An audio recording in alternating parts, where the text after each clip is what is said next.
Welcome to Brainish English Stories. Once upon a time, there was a very big store with 3,000 girls working there.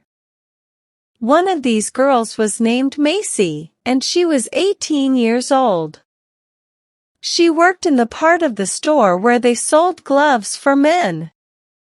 While working there, Macy learned about two kinds of people: the men who came to buy gloves, and the women who bought gloves for the men they cared about. She also learned many things from the other girls who worked there, and she kept all this knowledge in her mind, like a secret. Macy was a very pretty girl. She had blonde hair and a calm way of carrying herself, like a lady who bakes delicious butter cakes. She stood behind the counter in the store, and when customers came to buy gloves, they thought she looked as lovely as Hebe, the goddess of youth. Some even wondered if she had the wise eyes of Minerva. When the supervisor wasn't looking, Macy enjoyed chewing tutti frutti gum. But when he was watching, she looked up at the sky and smiled gently. This was her special smile, the one she used when she wasn't working. But it's important to know that you should avoid this kind of smile unless you have a tough heart, like a superhero, lots of candy, and a liking for romantic games. The supervisor was like a boss in the store, and he had rules about how the girls should act. He would sometimes give sweet looks to pretty girls. Not all supervisors were like that, though. Some were very old, like over 80 years old, as the newspapers had recently mentioned. One day, a man named Irving Carter came into the store. He was a painter, a millionaire, a traveler, a poet, and he loved driving cars. He didn't come to the store because he wanted to, but because he had to. His mom was busy looking at statues, so he wandered over to the glove counter to pass the time. He really did need some gloves because he had forgotten to bring his own. As he got closer to the glove counter, he realized something strange was happening. There were some guys in fancy clothes trying on gloves and making the girls giggle and flirt with them. Carter didn't know what was going on, but it was too late to turn back. That's when he saw Macy behind the counter, looking at him with her beautiful blue eyes, like sunshine on an iceberg floating in warm seas. Then, Irving Carter, who was a painter, a millionaire, and so on, felt his face turn warm, but not because he was shy. He blushed because he realized something important. He was acting like the other guys who were trying to impress the giggling girls at different counters in the store. He realized he was no different from them. He wasn't special. He wanted the attention of a glove salesgirl, just like any other guy. He stood there feeling different emotions. First, he started to like these other guys a bit more, and he began to dislike the rules that he had always followed. He felt brave and decided that he wanted this perfect girl for himself. After he paid for the gloves and they were wrapped up, Carter didn't want to leave right away. He saw Macy's smile grow even more beautiful. He noticed that all the guys who bought gloves stayed a little longer to talk to the girls. So, he leaned against the counter, trying to look casual. But Carter was used to being in control of situations. This time, though, he felt as awkward as any other guy. He knew he couldn't meet this beautiful girl in a social setting. So, he tried to remember what he had heard or read about shopgirls. He thought maybe they didn't always follow the usual rules for meeting people. His heart was pounding, but he got the courage to suggest a meeting in an unconventional way. After making some friendly small talk, he placed his card next to her hand on the counter and said, "I hope you don't mind if I'm a bit bold. I really want to see you again. Here's my name, and I assure you I have a lot of respect for you. Can I hope to become your friend? Can we meet again?" Macy knew about men, especially those who bought gloves. Without hesitation, she looked at him with a friendly smile and said, "Sure, I think you're okay. I usually don't go out with strangers, though. It's not very proper. When do you want to see me again?" Carter replied, "As soon as possible. If you don't mind, can I come to your home?" Macy laughed and said, "Oh, no way. If you could see our small apartment. There are 5 of us in just 3 rooms. My mom would be shocked if I brought a gentleman friend there." Carter quickly responded, "Okay, anywhere you like, wherever is convenient for you." "Hey," Macy said with a bright idea, "I think Thursday night will work for me. How about you meet me at the corner of 8th Avenue and 48th Street at 7:30? I live very close to that corner. But I need to be back home by 11. My mom never lets me stay out after 11. Carter agreed gratefully to the plan and then hurried to find his mother, who was busy choosing a bronze statue of Diana. A fellow salesgirl, with small eyes and a blunt nose, came over to Macy with a friendly grin. "Did you impress the fancy guy, Maze?" she asked casually.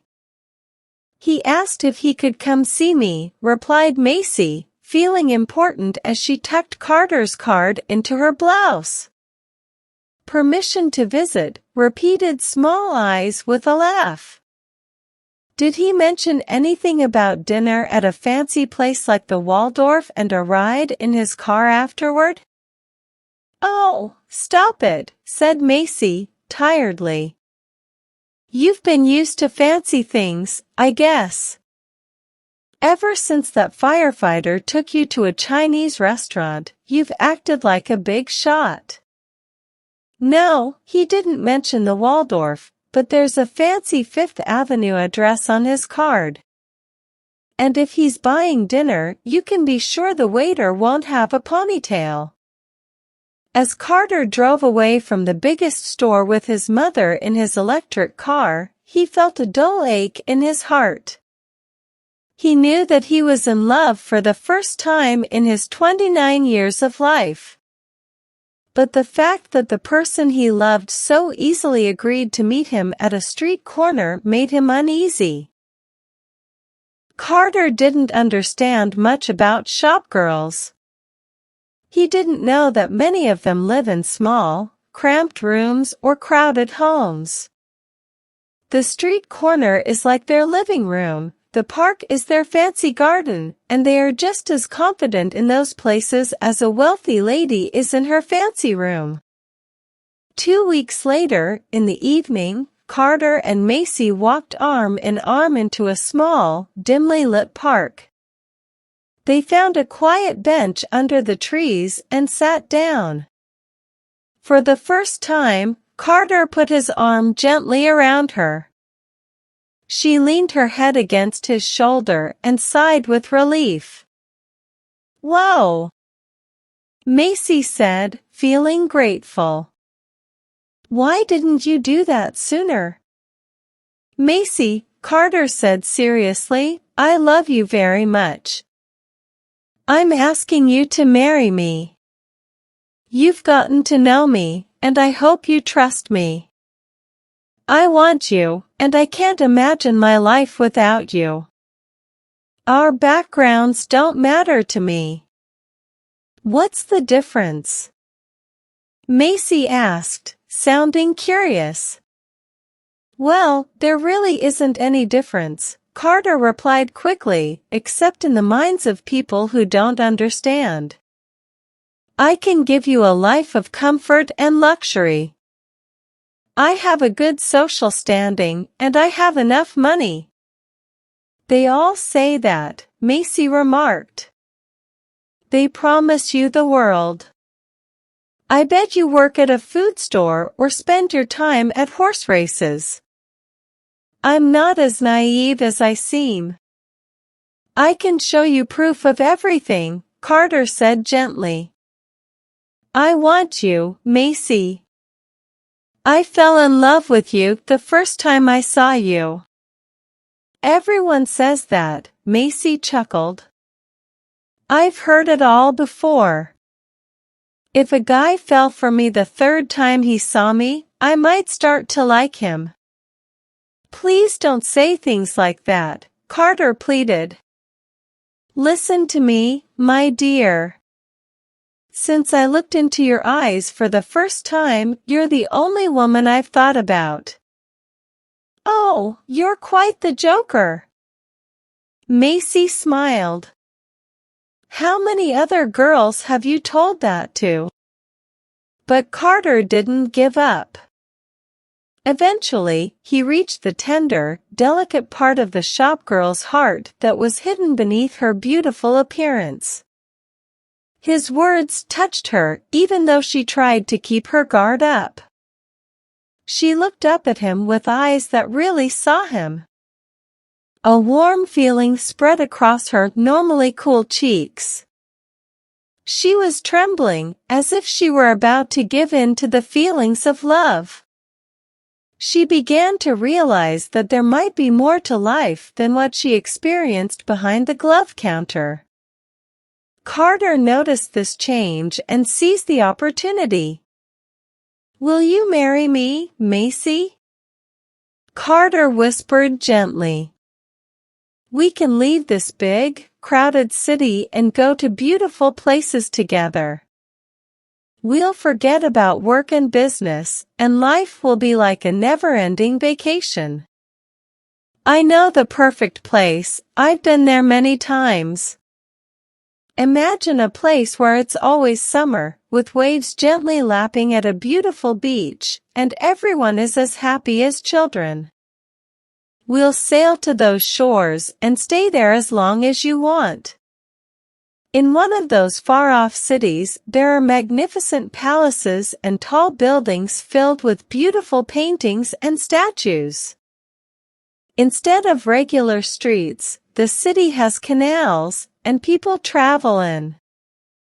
I know, interrupted Macy, sitting up suddenly, those long, skinny boats called gondolas. Yes, smiled Carter. That's what I thought, said Macy. And then, continued Carter, we'll travel to see anything and everything we want in the world. After visiting European cities, we'll go to India, where you can ride on elephants and see amazing Hindu and Brahmin temples. We'll explore Japanese gardens and witness camel caravans and chariot races in Persia. We'll experience all the unique things different countries have to offer. Do you think you'd like that, Macy? Macy stood up. I think it's time we head home, she said calmly. It's getting late. Carter understood her mood and didn't push. He had learned to deal with her changing emotions. But he felt a sense of triumph, even if it was fleeting. He had briefly captured the heart of his elusive psyche, and hope burned brightly within him.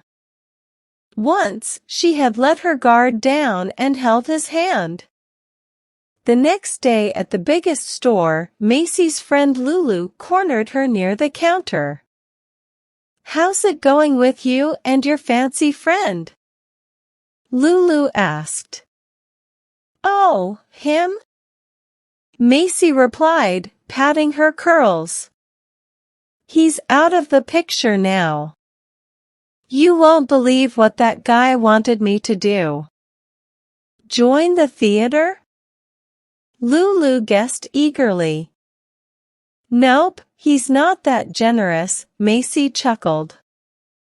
He wanted me to marry him and go on a honeymoon to Coney Island.